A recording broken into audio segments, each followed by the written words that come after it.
আমি থাকতে কুসুম কোনোদিনও একা হবে না, আমি সব সময় ওর পাশে থাকবো। চলো কুসুম, আমরা দুজনে একসঙ্গে কাকাকে খুঁজে ফিরিয়ে আনি। এসব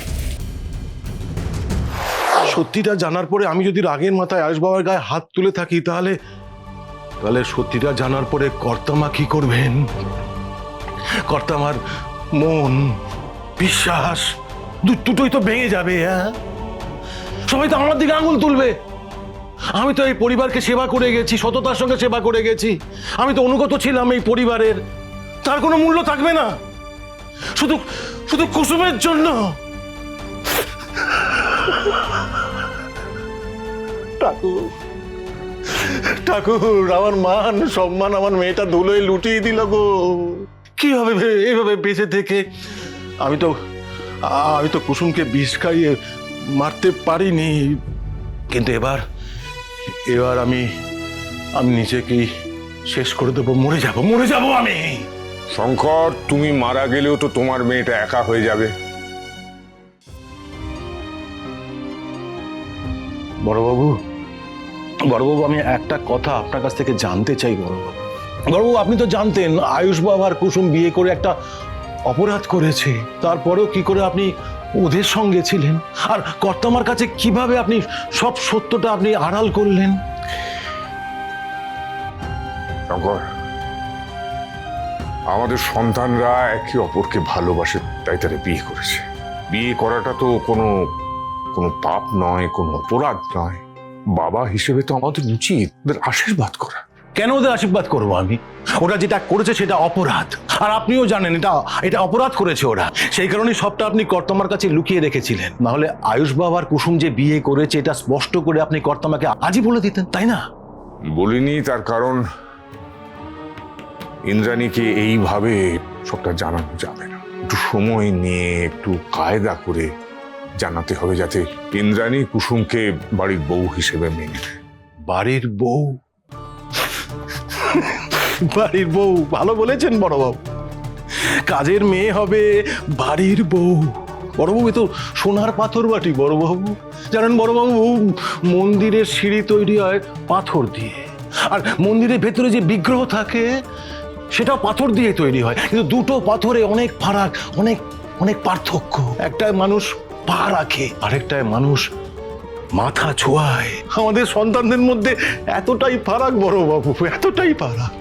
আমি জানি বড়বাবু, আপনিও জানেন আয়ুষ বাবা আর কুসুম কোনোদিন এক হবে না, হতে পারে না। কর্তামা কোনোদিন কুসুমকে বরণ করে ঘরে তুলবে না বড়বাবু, কোনোদিন।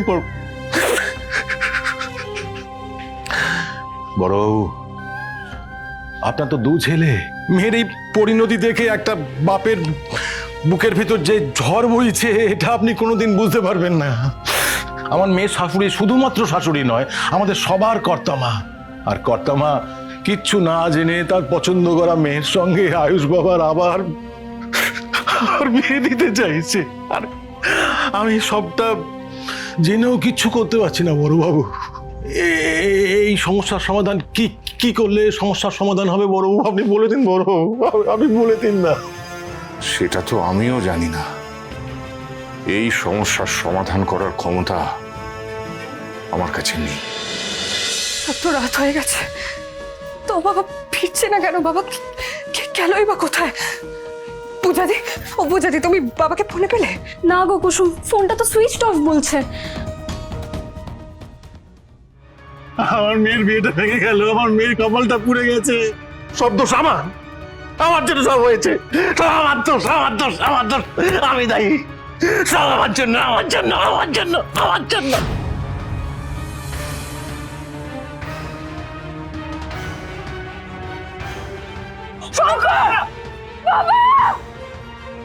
বাবা তখন খুব রেগে গেছিল।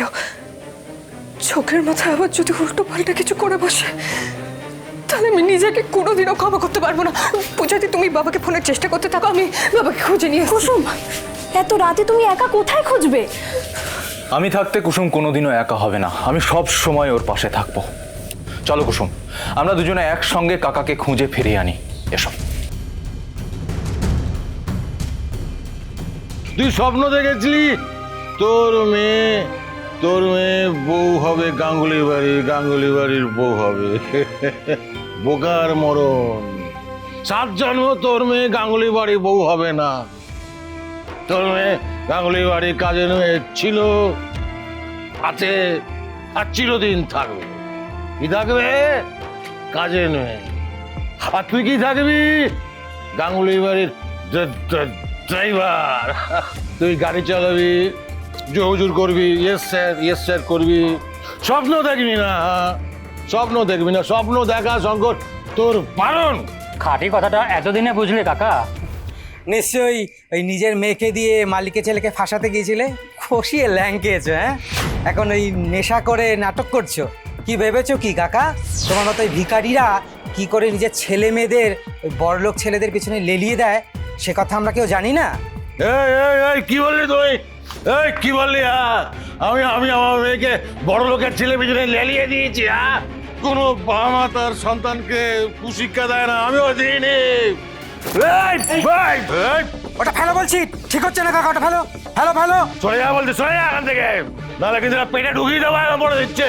এই কাকা, বেশি রেলা দেখিও না, বুঝলে? আমরা জানি তোমাদের মতো ওই গরিব বাবারা কি করে মেয়েদেরকে দিয়ে বড় লোকের ছেলেদের ফাঁসায়, সুতরাং বেশি রেলা দেখিও না। জিপ টেনে ছিল না বলে দিচ্ছে। এই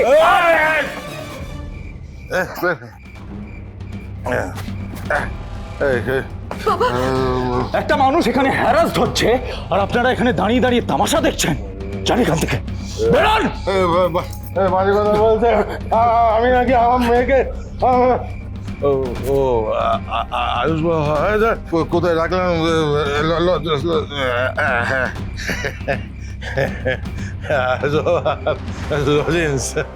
আমাকে ঠকানোর জন্য তোমার পুরস্কার। ধরো ধরো ধরো ধরো। তোমাকে তো আয়ুষ বাবা বলা যাবে না, তোমাকে স্যার বলতে হবে। আপনি স্যার স্যার স্যার সেলাম স্যার সেলাম সেলাম। তুমি এরকম করছো কেন? আমি তো এখন তোমার জামাই। জামাই? হ্যাঁ, আপনি আমার মালিক, আপনি কুসুমের মালিক। হ্যাঁ, আমাদের মধ্যে এখন একটাই সম্পর্ক, মালিক আর কাছের লোক, আর এর বাইরে কোনো সম্পর্ক নেই, কিচ্ছু না। মেয়েকে বিয়ে করে ভুল করেছে, পাপ করেছে। হ্যাঁ, পাপ করেছে। এই পাপের কোনো প্রায়শ্চিত্ত হয় না, কেউ মেনে নেবে না, এই বিয়েটাকে কেউ মানবে না। আর যে ছেলেটা আমার মেয়ের স্মৃতিতে সিঁদুর দিয়ে বিয়ে করেছে, সেই ছেলেটা আবার অন্য একটা মেয়ের গলায় মালা দিয়ে তাকে বিয়ে করবে।